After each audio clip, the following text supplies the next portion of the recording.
Hello, welcome to Doc NYC's Spring Showcase presentation of Pamela, A Love Story. My name is Jaie Laplante. I'm the Artistic Director of Doc NYC. Special thanks to Netflix for making this opportunity possible today. And I'm joined by our filmmaker, Ryan White. So welcome, Ryan. Thank you for having me.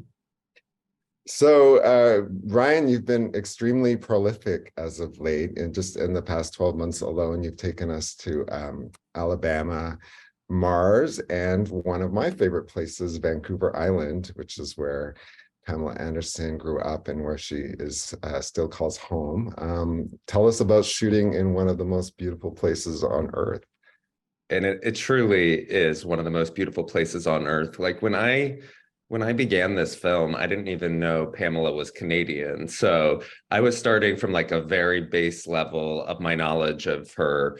So I didn't know she was Canadian, much less that she had returned to her roots and kind of left fame and celebrity behind and returned to the land where she grew up. She lives in her grandma's old general store. So I was very drawn to that kind of arc because it surprised me with the preconceived notions I had of Pamela Anderson. It surprised me that she would be living in such a remote, quiet place. So our first trip was to Vancouver Island to meet Pamela, and it was just such a gorgeous place to shoot. I mean, such amazing natural light, such amazing like overcast skies. None of my film is lit at all. It's all natural light, and so most of it, as you know, is Pamela just like sitting on a couch. She has a roadhouse up by the road, and she would kind of shuffle down in her robe with her coffee and sandals in some sort of nightgown every morning, and she would just sit on the couch and start talking in her boathouse, which has these huge windows. And so it really was it was an idyllic place to shoot. I'm totally a subscriber now to Vancouver Island. In fact, I was just there a couple of weeks ago. Wow, lucky you. I have to say, I love Vancouver Island. I'm also a stealth Canadian, so Okay. yeah. You knew Pamela's Canadian because Canadians are Yeah, very proud of I that. did. We're not going to give her up. She belongs to us. Mhm. I want to talk about this extraordinary sense of trust that we feel between Pamela and you. Early in the film, we see Pamela give you her private diaries and tell you that you have her permission to use anything in them. How did you get to that level of trust? Like how did that kind of develop? Well, Pamela's a little crazy in the best of ways, and it still kind of blows my mind that, in a closet here, I still have all of her diaries. The closet is locked. No one can get into it. It has a security code. But the fact that I still have all of Pamela's diaries, which we will be returning to her soon, but even the fact that she's not desperate to get them back under her possession and all of her videotapes. So I, of course, making a film about someone that's so famous, and I try to avoid celebrity docs for the most part. Like I spend a lot of my time saying no to making them because usually celebrities are so protective of their image, and usually they have a team of people around them that are doing, some sort of brand or story management that's not usually that fun to, for me at least, it's not that fun to work with. And Pamela, again, like full of surprises, she doesn't have anyone. She has no handlers. She has no managers or agents or publicists that are around her. So everything's very autonomous. Pamela runs her own life, especially in Vancouver Island. And so she makes her own decisions, and all of her decision making seems to be very brave and vulnerable. And so I would love to like pump up some big story about how I had to pound the pavement for years, winning Pamela's trust. But like the truth is, she's a very trusting person, and that's burned her many times in her life, as you see in my film. So she's wary of outsiders. Like she doesn't have a lot of people in her inner circle. It's just basically her family. She doesn't even have a ton of great friends. It's basically her husbands when she has them, and her kids and parents. But once you're in that orbit, once you're in that inner circle, she's very all in. And so once I met her and we decided we were going to do this together, she was all in. And she's like that in every way in her life. And she offered those up to me. I kept finding diaries. They're everywhere throughout her house. And she had this safe that she opened up for me, and it was just stacked from the bottom to the top with yellow legal pads. And I said, like, what's on those? And she said, oh, like every day for my entire life, I sit in the bubble bath at some point and stream of consciousness, write my day out or my future out on these yellow legal pads. If you want them, you can have them. She had chosen not to use them for the memoir that she was writing. And so she handed them over, and she still doesn't, because she's only kind of half watched the film.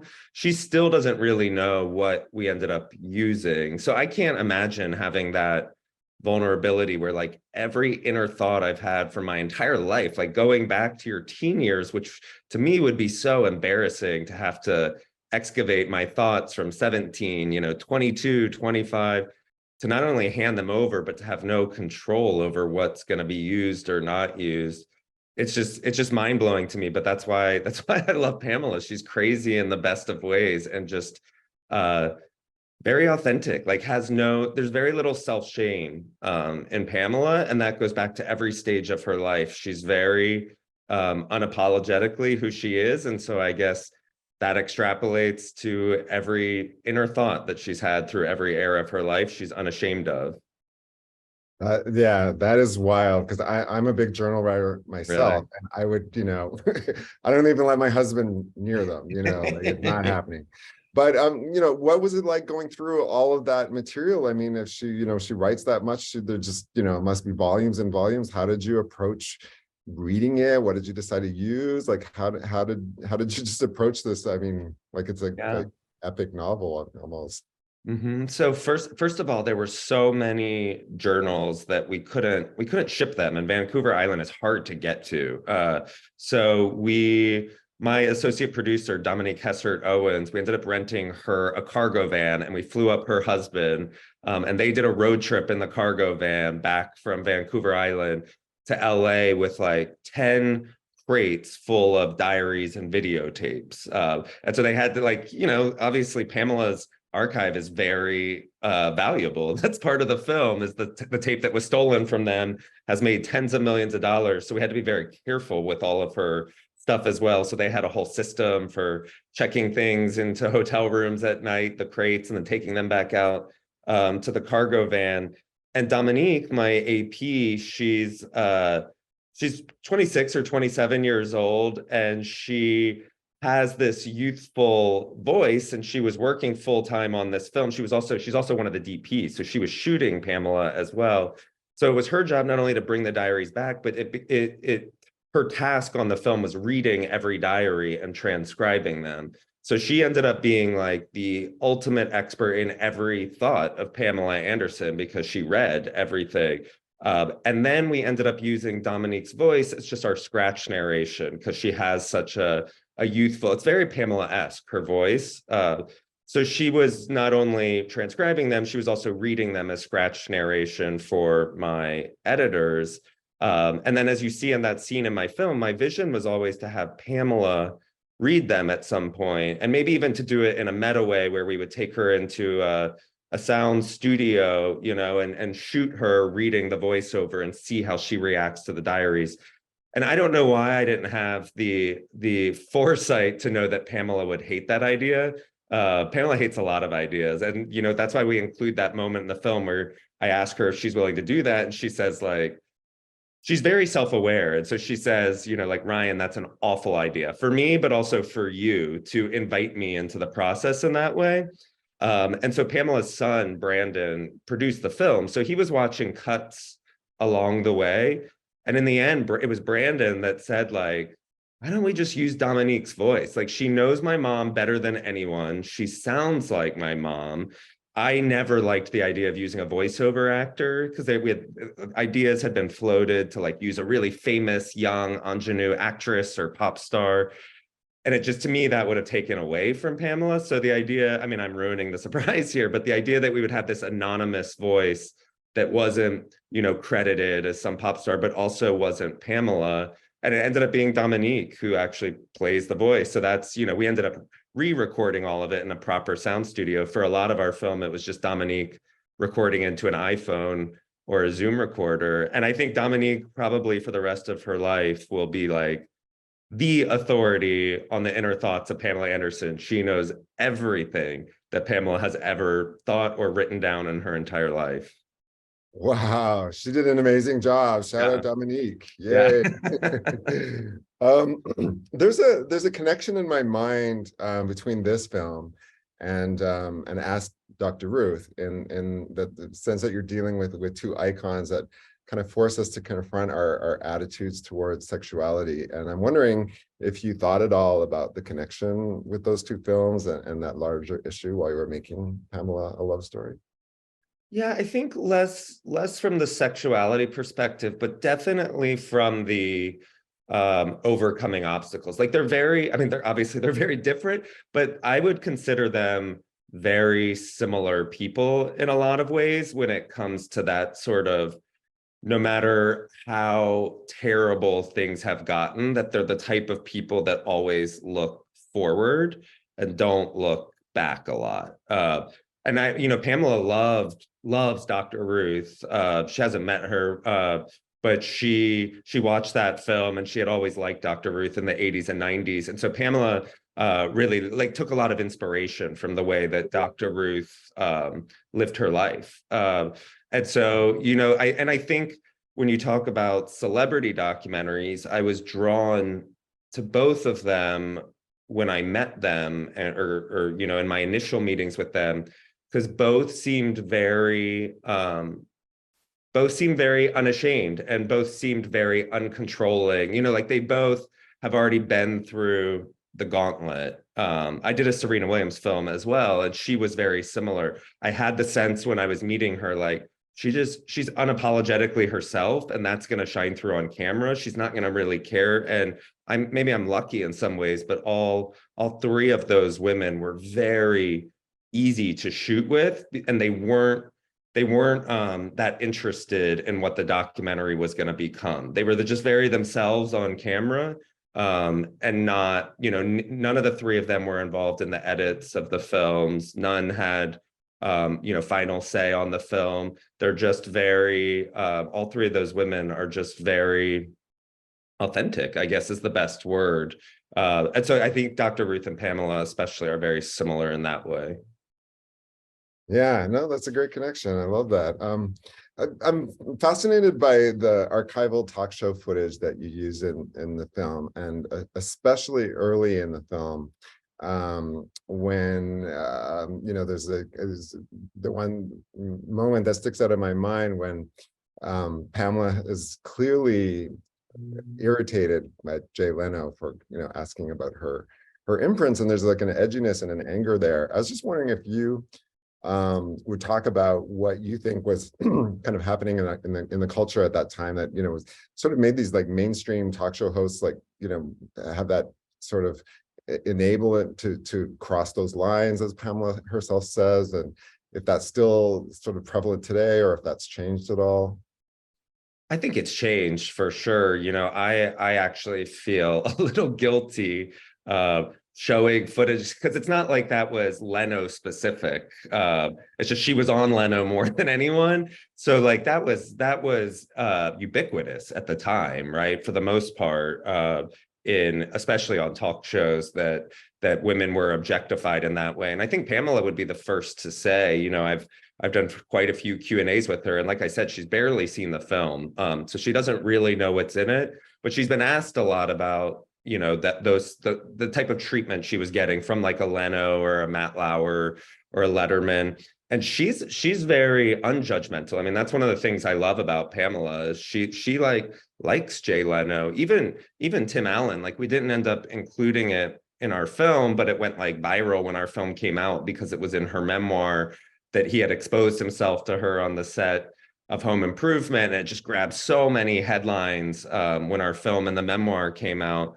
But even that, Pamela doesn't look at that as some massive juncture in her life, or she's not even that she's not even that critical of Tim Allen the way she talks about it. She's like, it's a moment that happened, you know. So Pamela lives in this very gray area in a lot of ways that made her interesting to me, where she doesn't ever subscribe to an ideology or to a left or right, and that's made her controversial at times. And she has said a few things in the past, like Assange is a great example, but like also the Me Too movement.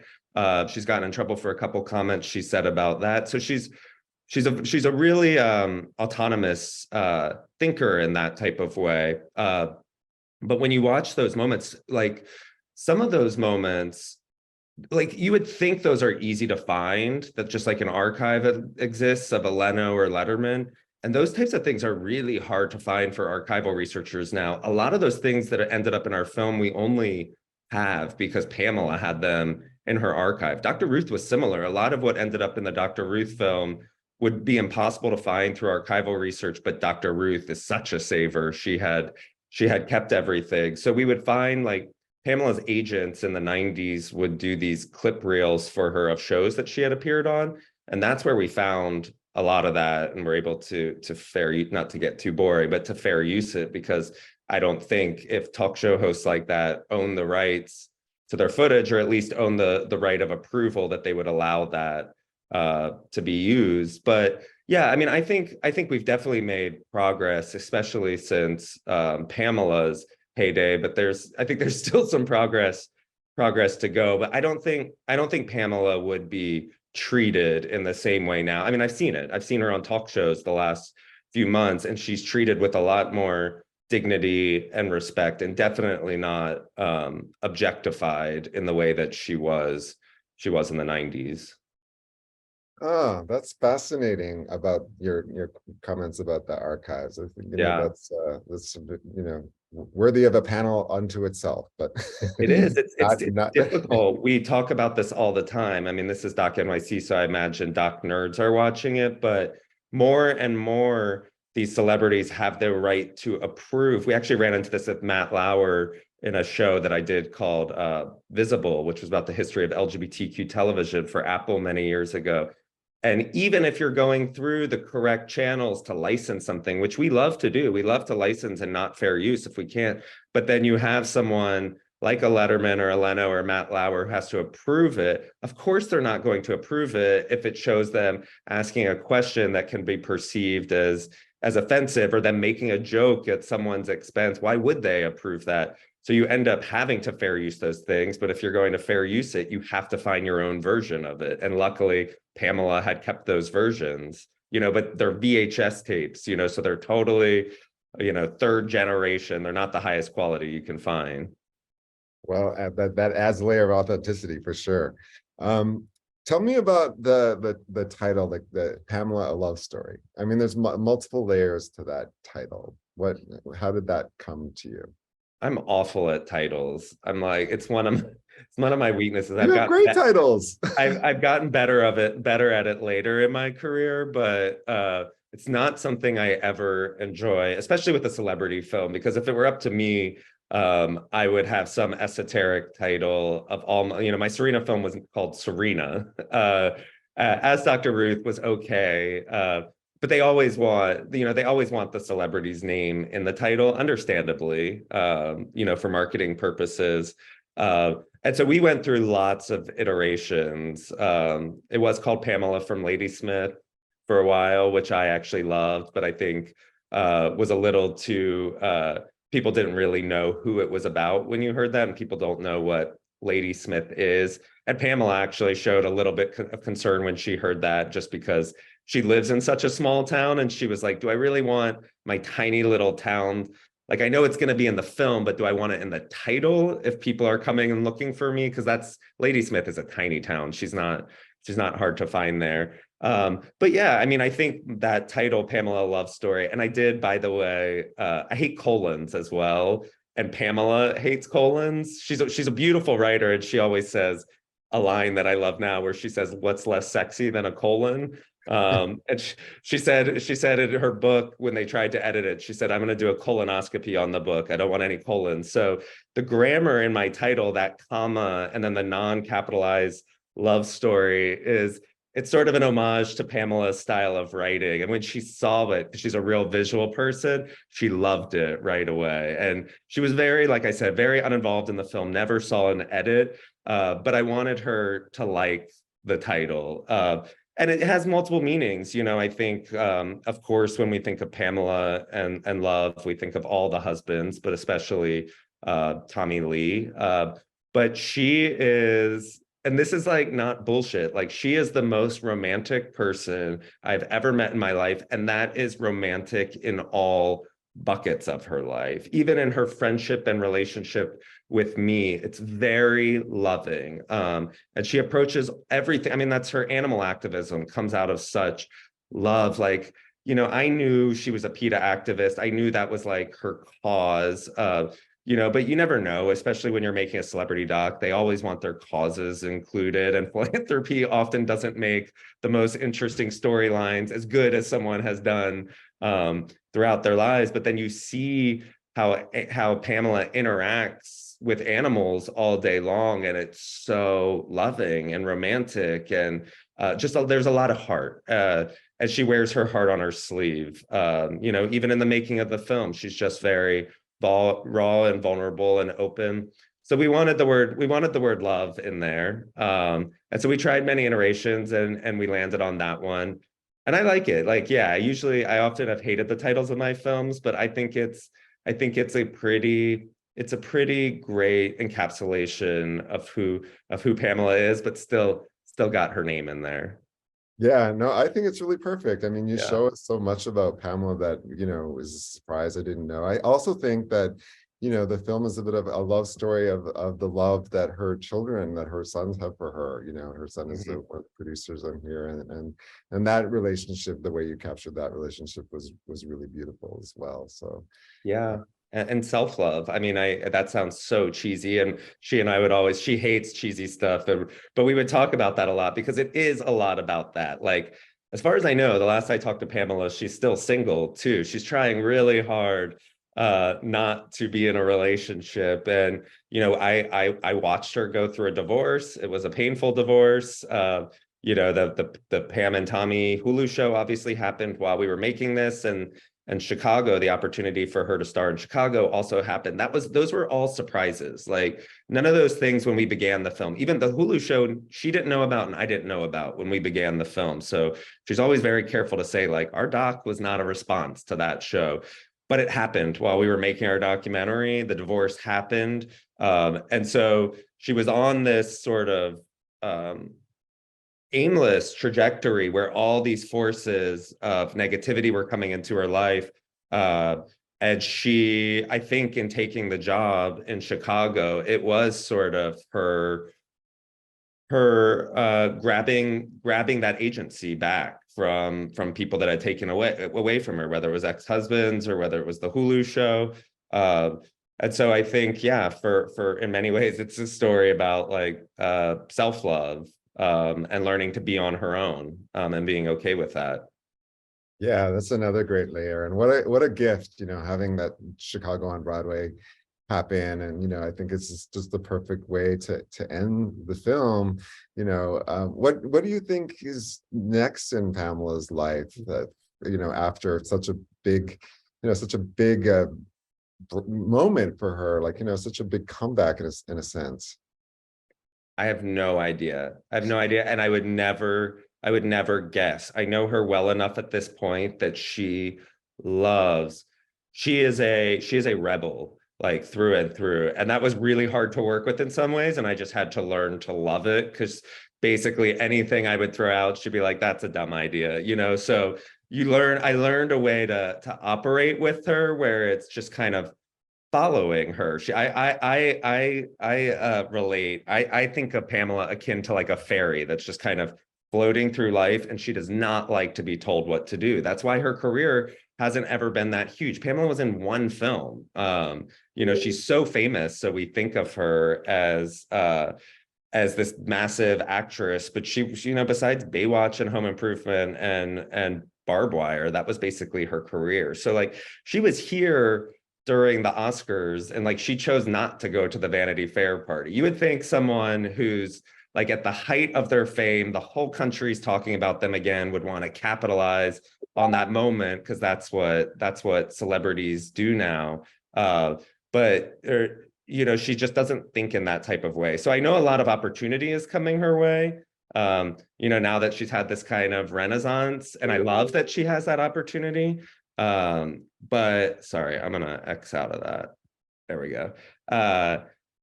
But I don't think she will follow a path that anyone expects. And I think she'll continue saying no to things that we will think are crazy for saying no to.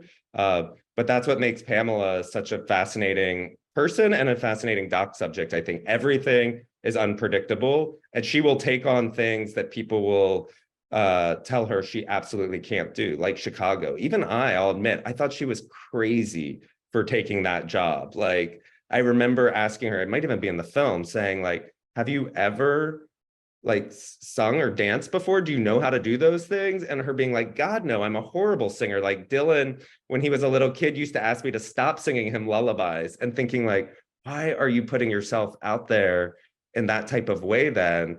But that's how her mind works. Like, she loves to surprise. So I have no idea what's coming. Like, I don't know if I text with her. She's in random places right now. She's doing some photo shoots here and there and working with fashion designers, but I'll never guess. And I'm very excited about that. Like, I feel very lucky that I feel like I have a close relationship with Pamela Anderson at this point. I feel like she'll be in my life forever. And I feel like that will be a completely unpredictable, final quarter of her life. Wow, that's great. I'm counting on a sequel in 10 years or something. So last question for today is, since the film has come out, what kind of reactions have you got from people, like in terms of people being surprised, or just what have they learned? Like often when we watch films, it's our reactions are so much about ourselves, but what kind of reactions have you gotten from people?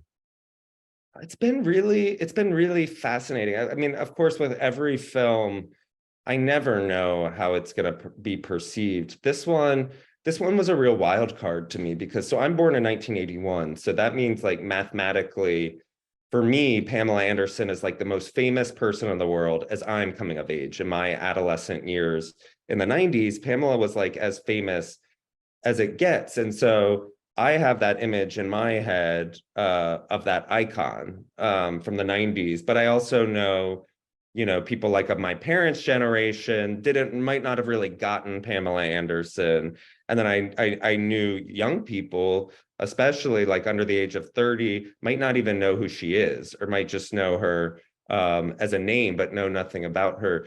So I knew she was famous, but I didn't have any sense, like, that's not why I made the film. I made the film because she fascinated me as a human being. And, the Cinderella story and kind of train wreck that she went through as a famous person was interesting. But I didn't know basically how popular it would be. And so when the film started coming out, and like, I've never made a film where, like, the press reports that Netflix would send me, when you have a film come out, your distributor sends you like a daily like recap of all the press.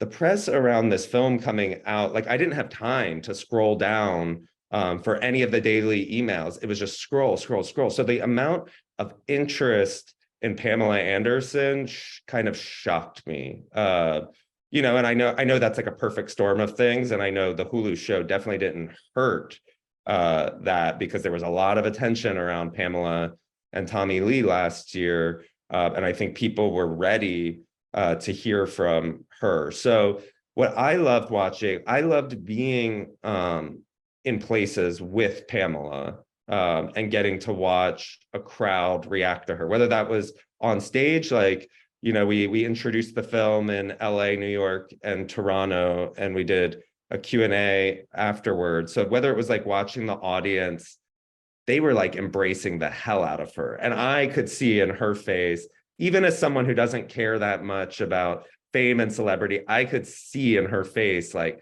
how much that meant to her, to have a crowd of people that were respecting her and embracing her instead of kind of objectifying her or being there, treating her as a novelty or like just for an autograph.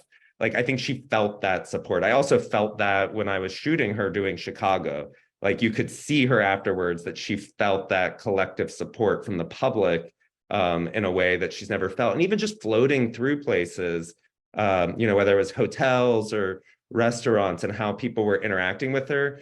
So that my favorite part was just getting to watch her feel loved by the public instead of like a punchline. Or I think she's had to live this shtick, this caricature that she's embraced for so long. And I think she's like slowly, and the memoir was definitely a part of that. And I think the film is a part of that. And I think all the press around both of those things has been a part of that she's like gotten to chisel away a lot at that caricature, and people really love her as a cultural icon, and that's not as an actress, and that's not as a model, and that's not as someone who was definitely in a stolen sex tape. I think people, I was just at dinner last night with friends of friends, and they had watched the documentary. And I don't think I've ever made a documentary where people want to talk about it so much. In fact, at the dinner last night, the husband finally said, like, hey, can I ask you a question about Pamela Anderson? And the wife was like, you said you wouldn't do this. We talked. She's like, sorry, Ryan, I talked to him before, and we said we weren't going to ask any Pamela questions. But it's been like this for the 3 months, 4 months since it's come out. Like, everybody wants to talk about her with me, and that's in a way where people love her in a way that I think they weren't expecting. And I know that was why I made the film, because she surprised me so much. So I hope I'm sure she is, but I hope she continues to feel that kind of love and respect for the rest of her life in a way that's different from the 90s for sure. Wow, amazing. Well, thank you so much, Ryan, for the gift of this film. It's a great film, and thank you for joining us at Doc NYC Spring Showcase today. Thank you to Netflix again for the opportunity to speak with Ryan and to present Pamela: A Love Story. Thank you for having me. Okay.